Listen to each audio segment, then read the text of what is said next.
500 years ago, it is said, two young princes, one heir to the throne of England, were murdered in the Tower of London. Their uncle, Richard III, the last English king to personally lead troops into battle, was accused. Others hold this to be slander. Richard, they say, was a most valiant, most virtuous king. Which was true? Was Richard the murderous villain of Shakespeare's imagination? Plots have I laid, inductions dangerous, by drunken prophecies, libels, and dreams, to set my brother Clarence and the king in deadly hate, the one against the other. Did Richard have his nephews murdered to gain the crown? The answer to this mystery may yet be found in the Tower of London.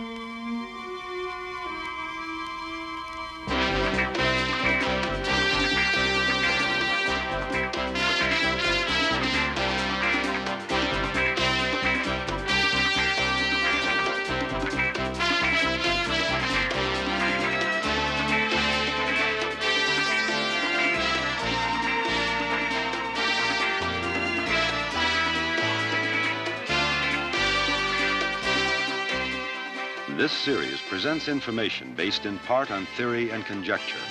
The producer's purpose is to suggest some possible explanations, but not necessarily the only ones, to the mysteries we will examine.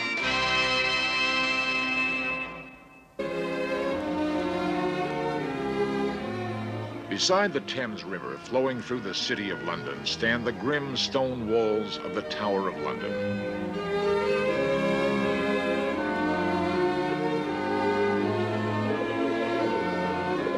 On the ruins of an ancient Roman fortress, William the Conqueror ordered construction of a huge castle in the year 1078.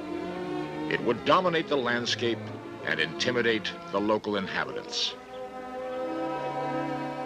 Over the centuries, subsequent kings made it one of the strongest fortifications in all of Europe. It has withstood siege, bombardment, and the Great Fire that destroyed London.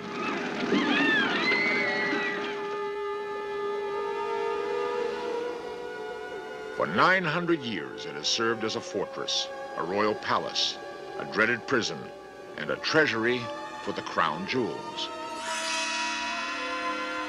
The crown of England, the pinnacle of power. It cost the lives of many ambitious noblemen. The quest of it dimmed honor and loyalty. Richard III was accused of such an obsession. His adversary, Henry Tudor, burned with the same desire. Peter Hammond, Tower historian. I think what most people know about the Tower is the time when it was a state prison, a place where important political prisoners were kept.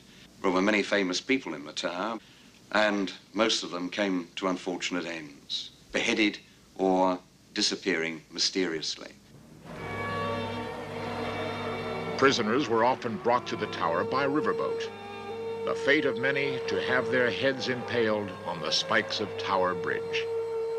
Few who arrived here ever left. Stairways led to secret passages and torture chambers deep within the walls, where terrible screams were often heard. Beneath these stones, the earth was once soaked with the blood of queens. Anne Boleyn, Catherine Howard, wives of Henry VIII. Sir Walter Raleigh wrote his history of the world during his 12-year imprisonment here, before he too was beheaded. One sad tale is that of Lady Jane Grey. Guiltless herself, but a victim of her family's ambition. She was executed after being queen for just 9 days.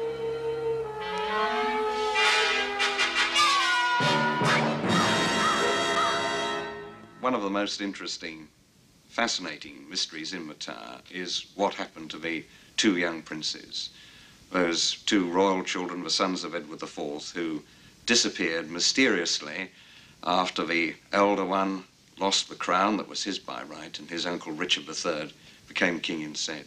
What we know about it is not very much. We know that the princes were in the Tower after their uncle Richard became king. We know that they were last seen in the Tower. We know that a couple of hundred years later, the bones of two young children were found, who may or may not have been the princes.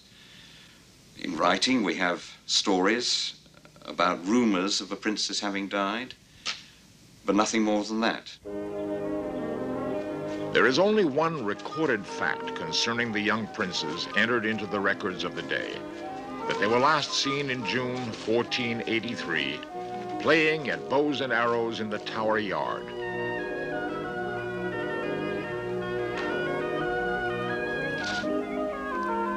They were never seen again.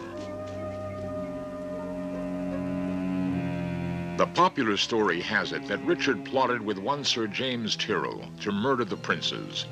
Not content with being the young king's Lord Protector, he wanted the throne himself.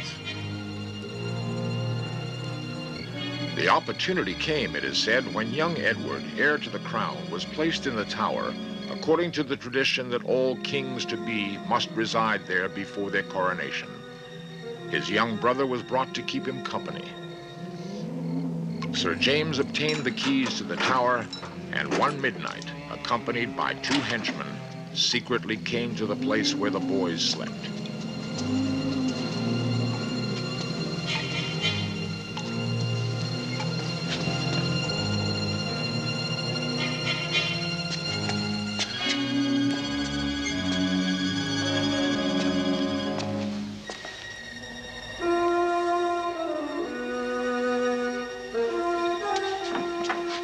As Tyrrell kept watch at the door, the accomplices entered the chamber.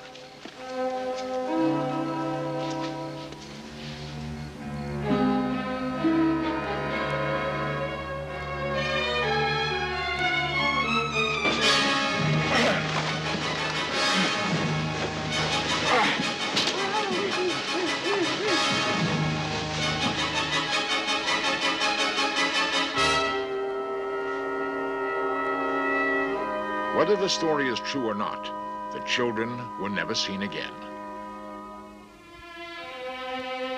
Their uncle Richard is believed by many to be completely innocent.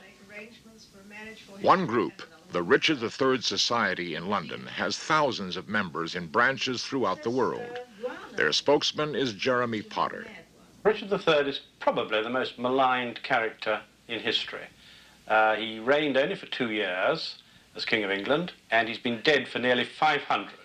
His reputation has been blackened by the myths that were put out by the Tudors, who took the throne from him. He was the last of the Plantagenet kings. He was the rightful King of England. He was a good king. He was a better man than most, so far as we can judge his character at this distance of time. Well, he was obviously an extremely courageous and extremely generous, I would say, an extremely straightforward person. He did care about the less privileged of his subjects. There would be no good reason for Richard wanting to kill the boys. When Edward IV, the boy's father, died, he left Richard as Lord Protector of the realm and of the elder boy, and the country did not wish for a boy king. So Richard III was the adult heir to the Plantagenet throne. He was accepted by the City of London, by the Houses of Parliament, as the rightful king. Richard would have gained nothing out of the murder of the princes without anybody being certain that they were dead. I think he was an ambitious man, and at this time he was a frightened man. And one can see perhaps everything he did, and perhaps the murder of the princes as well, as things that he did to save himself, to preserve himself from his enemies. He had to make himself king because that was the only way he was safe from the prince's mother, Elizabeth Woodville, and her family, who were after his life, in fact, as he knew. It was a battle to the death between them. And once the princes were in the Tower, it wasn't safe even to leave them alive because their names could be used by any rebels or conspirators against Richard, as indeed was to happen. So to preserve himself, I think he had them done away with.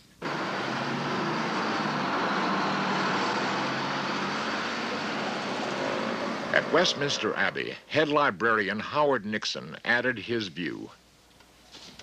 The evidence of Richard III's complicity was based almost entirely on Sir Thomas More's history of the reign of King Richard III, in which he was quite convinced that Richard was a double-dyed villain and that he was entirely responsible for the murder of the princes. But Sir Thomas More was a very biased witness because he was in the service of Cardinal Morton, one of Richard III's greatest enemies. And although in his account More writes as if he was personally present when this story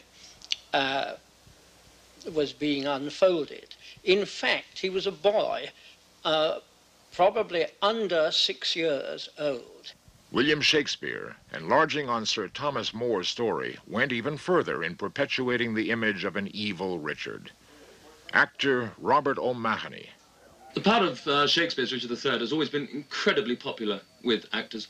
David Garrick made his reputation with it. Edmund Kean, one of his favourite roles. Irving, Olivier. And whatever people actually think was the true nature of the historical Richard, I don't think you're ever going to get rid of this image of him as the bottled spider, as the Red King, as the evil, evil monster. Shakespeare was a writer of fiction. He was a writer of historical fiction.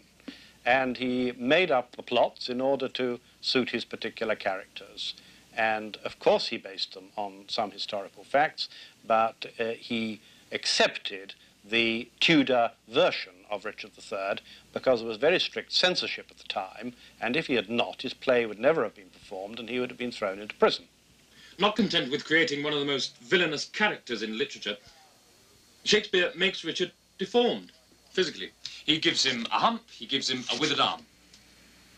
Shakespeare makes Richard lay bare his character, his motives, and his intentions in the very opening speech of the play, when he turns to the audience and he says, "Now is the winter of our discontent made glorious summer by this sun of York, and all the clouds that lowered upon our house in the deep bosom of the ocean buried.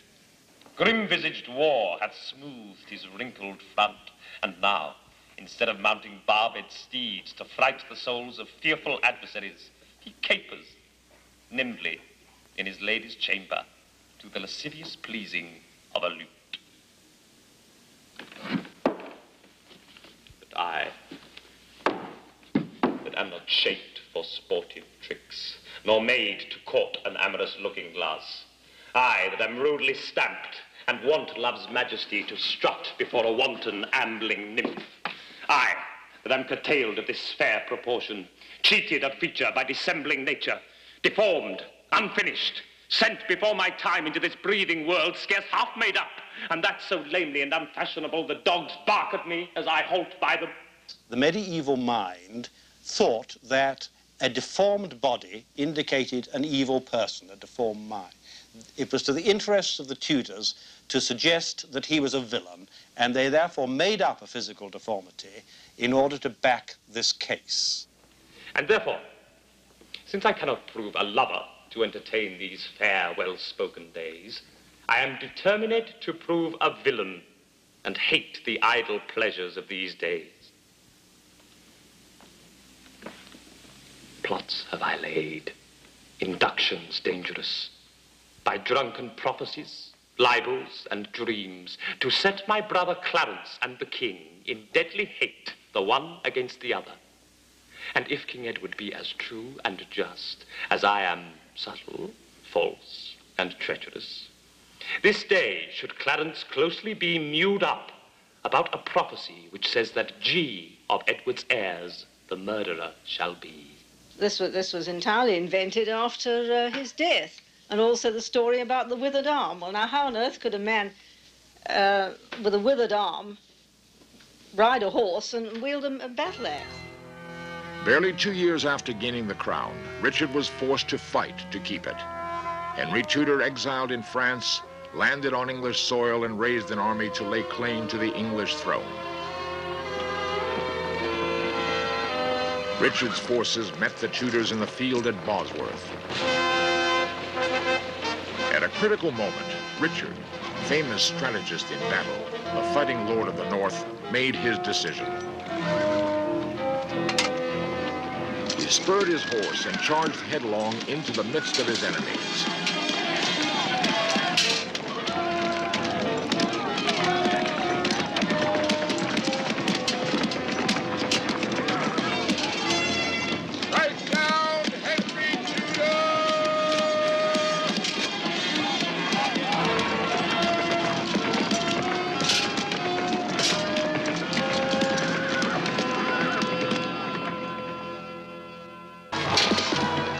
At the Battle of Bosworth, to save his crown, Richard III thundered into the midst of his enemies, seeking to bring down his adversary, Henry Tudor. But one of Richard's closest allies, Lord Stanley, defecting at the last moment, intercepted Richard within sight of his goal.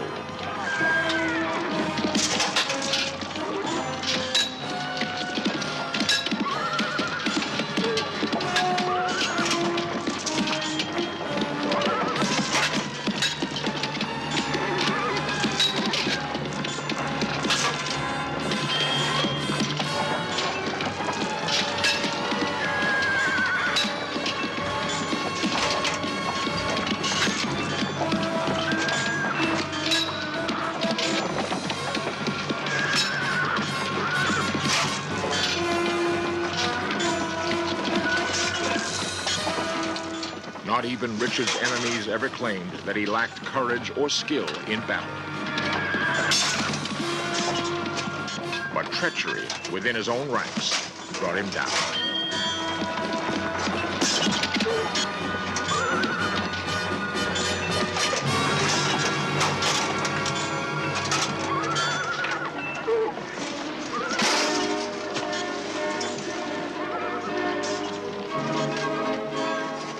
If Richard had killed to gain the crown, now it was all for nothing. In the 2 years of his short reign, he had lost his much-beloved son, his wife, and now his kingdom and his life. His last cry was treason.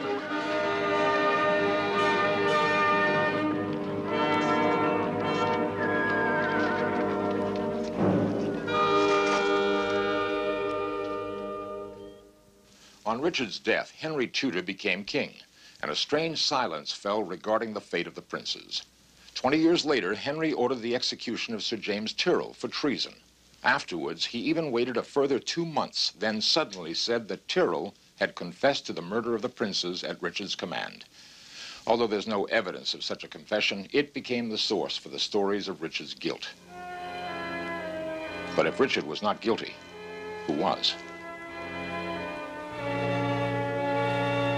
Henry VII had very good reason to have the princes murdered, because he'd become king by battle, by beating Richard at Bosworth.